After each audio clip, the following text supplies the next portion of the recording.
자, 오늘은 이 장 자신이 잘하는 일은 아무리 미천할지라도 고귀한 것이다 라는 제목으로 클레안테스라는 철학자의 이야기가 나옵니다.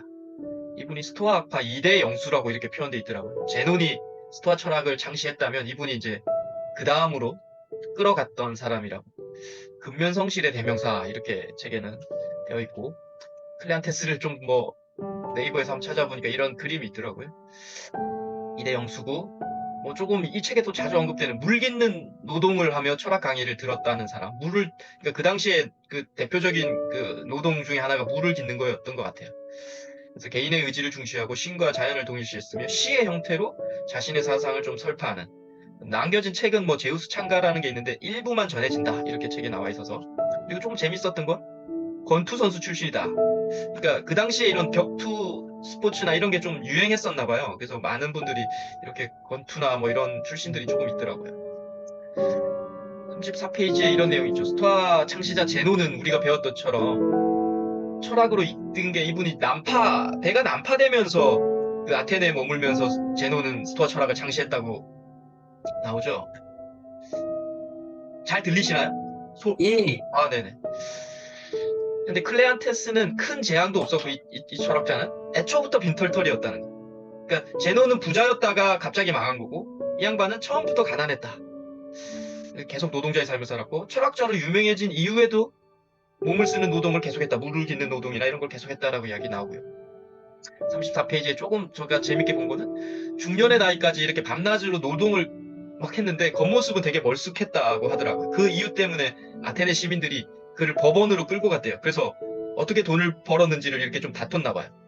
근데 이제 그 상황을 다 듣고 지혜롭고 근면성실하다는 거를 알고 무죄가 선고됐고 100드라크마를 수여했답니다.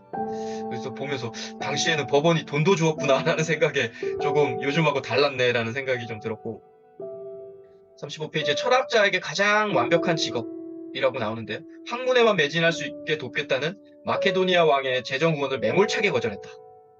네. 요즘에도 많은 어떤 철학 교수, 어떤 교수들에 대해서 어떤 연구 개발자에 대해서 연구만 하라고 이렇게 하는 경우도 있는데 이 양반은 여하튼 매몰차게 거절했대. 그래서 나는 그럴 수 있을까? 이런 생각도 좀 들었고 36페이지에 클레안테스에게 노동과 철학은 대립되는 게 아니라 동전의 양면과 같았다라는 얘기가 나옵니다.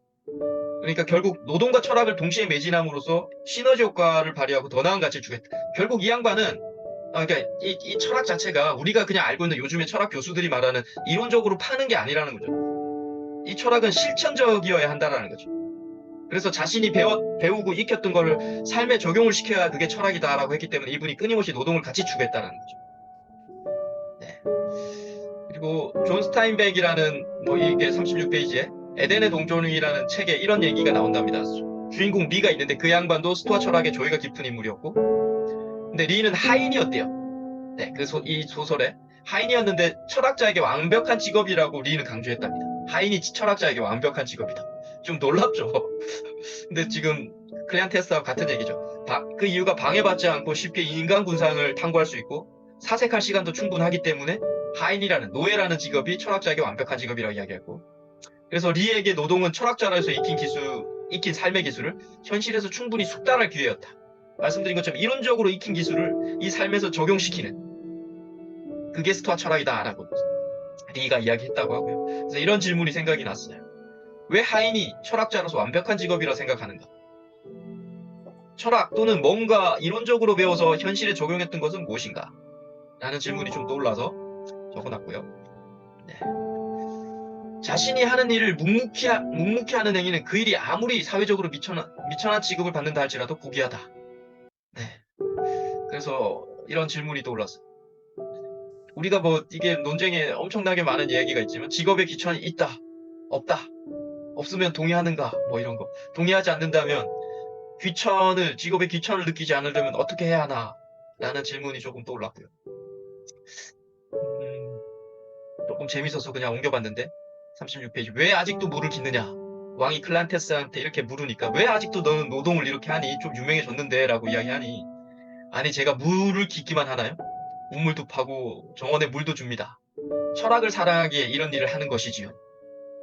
철학을 이게 우리가 생각하는 철학, 지금 현재 철학 교수들이 말하는 이론을 공부하는 게 아니라 정말 철학은 삶의 실천을 하기 위한 거기 때문에 자신은 노동을 계속 한다라는 얘기를 하는 거죠. 조금 재밌었어. 디디무스라는 분이 클레안테스의 노력에 대해서 이렇게 말했답니다. 모든 인간은 자연적으로 덕을 추구하고자 하는 욕구가 있는데 클레안테스는 이를 쓰다만 약간격 국문이라는 거에 비유했답니다. 약간격 국문은 짧은 음절이 나오면 그 다음에 좀 긴 음절이 나와야 되고, 긴 음절이 나오면 또 좀 짧은 음절이 나와야지 이게 그 운율이 되게 유연하게 흘러간다. 뭐 글쓰기에서도 마찬가지일 거고 삶에서도 마찬가지고. 그래서 쓰다만 글은 조금의 가치도 없다. 하지만 부단한 노력 끝에 완성된 글은 더할 나위 없이 가치가 있다. 이런 얘기를 합니다. 애초부터 근면한 사람이 철학에 입문한 계기 37페이지 이런 얘기가 쭉 나오는데, 여기서 이런 얘기가 있죠. 누구에게나 삶의 의미를 찾고 싶고 어떻게 살아야 할지 고민되는 순간이 찾아온다. 각성의 순간이라고도 이야기할 수 있죠. 누구에게나. 보통 40대 이후에 한 번씩 온다고 하죠. 네. 그래서 이런 질문. 여러분의 인생의 각성의 순간은 혹시 언제였나? 가장 크게 변한 것은 무언가? 이런 질문이 하나 좀 떠올랐고요. 그리고 클레안테스는 이렇게 오랫동안 물꾼이었고요. 물을 깃는 사람이었고, 철학을 공부한 건 50세부터였답니다. 저도 이것도 좀 놀랍고요. 그래서 제논의 제자가 되어서 19년간, 근 20년간을 공부했답니다. 제자로서. 근데 제논과는 4살 차이밖에 안 났대요. 거의 동년배죠. 네, 하지만 클레안테스는 제논에 대해서 헌신했대요. 동년배 친구가 아닌 굳건한 사제관계를 유지했답니다. 이것도 좀 대단하죠. 네, 거의 4살 차이고 19년을 공부할 수 있는 거 이게 가능한가 싶기도 한데, 여하튼 그래서 근면성실의 대명사라고 이야기하는 거죠. 근데 이 클레안테스의 특징이 다른 학생보다 더 느리게 이해했고, 하지만 절대 낙담치 않았답니다. 그는 스승의 가르침을 빠르게 흡수했지만 늘 배울 게 많이 있다고 생각을 했고, 말씀드린 것처럼 자존심이 센 사람이 20년간 학생으로 남는 건 쉬운 일이 아닌데 이렇게 남아 있었고, 적지 않은 나이, 철학에 대한 체계적이고 장인정신이 넘치는 접근법 때문에 그는 속도가 느리다고 늘 조롱을 받았대요. 그래서 별명이 당나귀라는 별명도 있었다. 느리다고. 하지만 제논이 이렇게 얹어주는 무거운 지식의 짐을 느릿느릿하지만 가뿐히 실어 날랐답니다. 그만큼 강인했답니다. 네, 재밌죠. 고향은 아소스라는 곳인데 이게 채석장이랍니다. 되게 돌을 많이 다루는 그 고향인데, 그러니까 돌이 좀 묵직하고 단단하고 이런 거잖아요. 그래서 묵직, 단단, 진지, 근면성실, 철학을 공부할 때뿐만 아니라 이분이 재물을 다룰 때도 그랬답니다. 그는 철학을 버리지 않기 위해서 계속 물을 길었다. 앞에서도 나왔듯이 왜 노동하느냐? 네, 철학을 좋아하기 때문이다라고 이야기하죠. 네, 결국은 이거죠. 철학은 실천학문이기에 물 깃는 노동을 계속 한 거죠, 이분이. 그냥 요즘의 대학 교수처럼 책상에 앉아서만 공부하지 않았다라는 거죠. 네, 이런 질문이 떠올랐습니다. 자신의 철학을 실천하기 위해 계속하고 있는 것은 무엇인가? 라는 질문이 떠올랐어요. 네, 42페이지에서 42페이지에 이런 내용이 있어요. 좀 재밌어서 옮겨봤는데, 어떤 젊은이가 이런 질문을 합니다. 고통은 피하는 게 좋습니까? 올바른 훈련을 받은 상황에서는 고통이 좋은 것이 될 수도 있습니까? 라는 질문을 합니다. 고통을 피하는 게 좋아요? 아니면 훈련을 올바르게 받고 나면 고통은 좋은 것이 될 수도 있습니까? 라고 합니다. 클레안테스가 이런 얘기하죠. 아이야, 그 말을 들으니 너는 선한 피를 타고났구나. 클레안테스에게 덕을 추구하는 도중에 맞닥뜨리는 고난은 선이지 악이 아니다라는 문장이 나옵니다. 네, 덕을 추구하는 도중에 맞닥뜨리는 고난, 고통, 선이지 악이 아니다. 네, 이런 얘기, 그래서 현재 내가 당하고 있는 어려움이나 힘듦이 분명히 좋은 거다, 이런 얘기 많이 하잖아요. 약간 의견을 제가 하나 좀 덧붙이면, 여기서 고난은 우리가 고통을 계속 당하고 있잖아요. 저 아침에 일어나자마자 고통 확 몰려오잖아요. 그 고통은 덕을 추구하는 도중에 맞닥뜨리는 고난을 말하는 거예요. 덕이 아닌 타인에게 피해를 끼치며 자신이 얻을 이익 때문에 당하는 고통은 선이 아닐 수도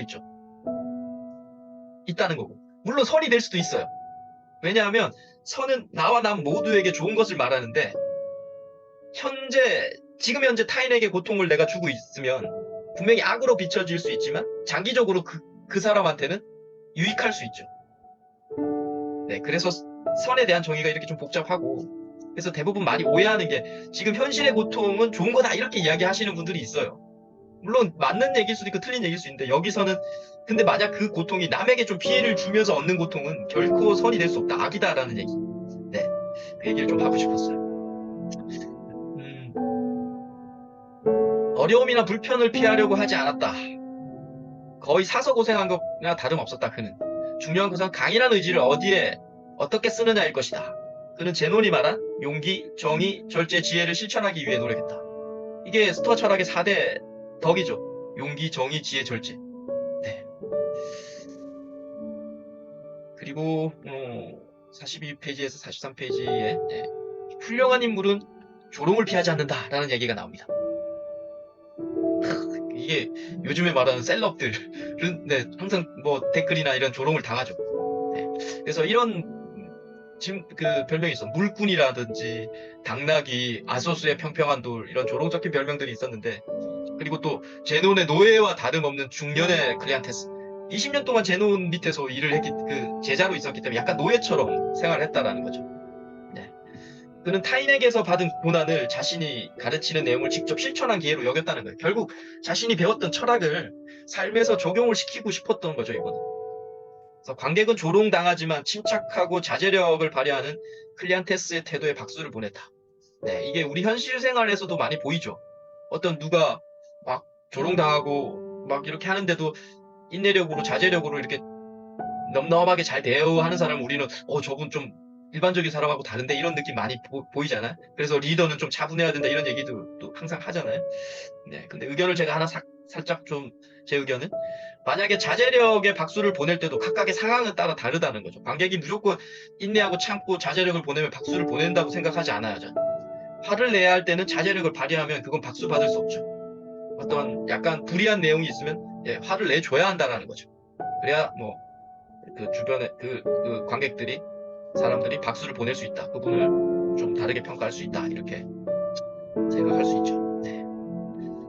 43페이지 이런 얘기. 그의 태도가 비급하다고 비난받기도 했지만 개의치 않았다. 그는 높은 기계를 가진 사람이었다.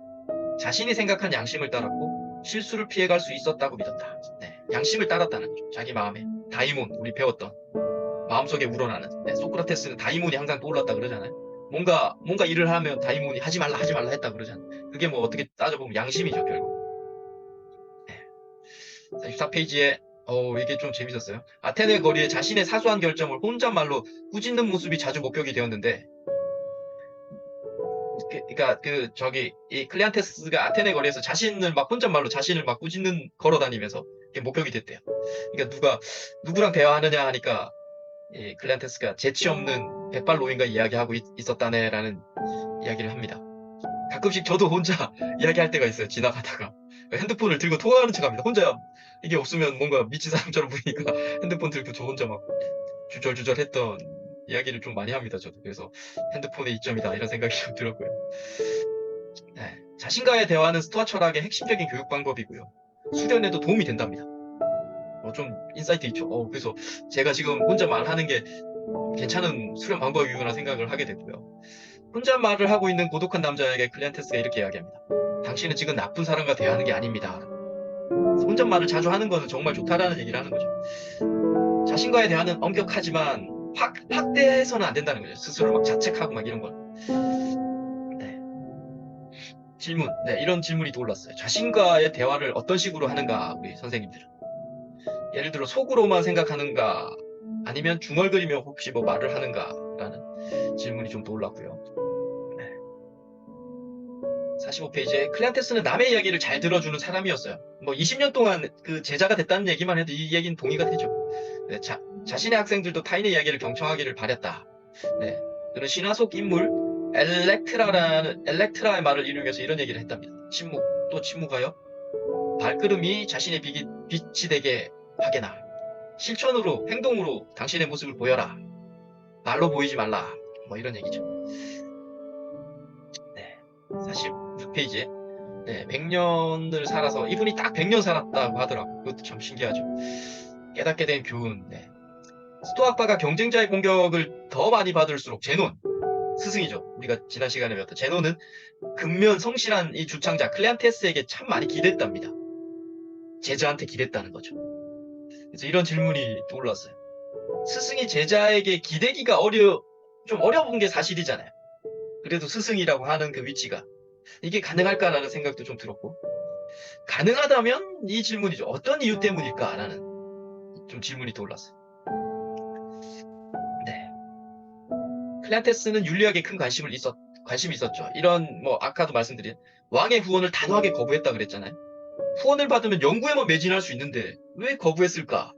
이런 질문이 또 거부한 이유가 뭘까?